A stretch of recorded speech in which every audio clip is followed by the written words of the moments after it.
know the song by Mary Chapin Carpenter that goes, sometimes you're the Louisville Slugger, sometimes you're the ball? Here in downtown Louisville, the history of the national pastime is all about the crack of the bat.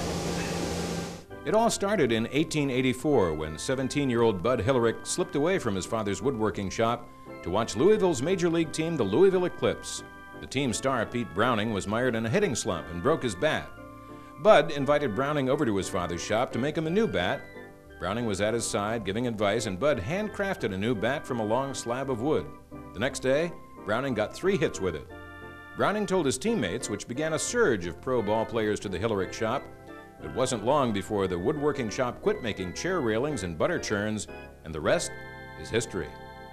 People see a lot of things when they come to Louisville Slugger Museum and Factory. The first thing they see when they walk in is the world's biggest baseball bat right out front, and that really kind of sets the stage for what they're going to experience inside. Once they come in, they're going to see our history spread out from floor to ceiling on a beautiful signature wall that's got thousands of signatures from players who signed contracts with Louisville Slugger over the years.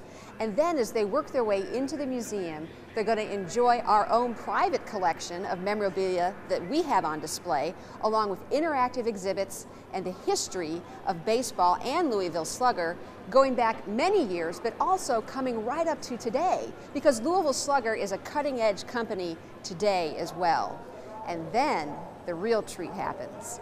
They get to walk through the factory and they will see Louisville Slugger baseball bats being made for today's greatest players.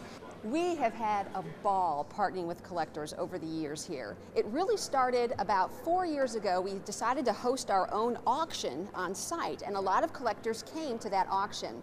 We had the unusual but lucky circumstance of having 2 Ty Cobb bats, and we decided to auction one off. So we did that, and it sold for about $125,000. And since that time, we have found that working with the private collectors has made us a better museum.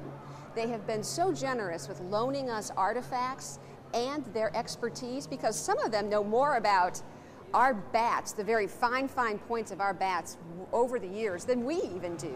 So we rely on them as a resource, and they rely on us as well. It's been a really good partnership, and one that we hope will continue for many years. All this history is why even today, Louisville Slugger continues to dominate the game of baseball at every level. For WorthPoint.com, I'm Barry Bernson.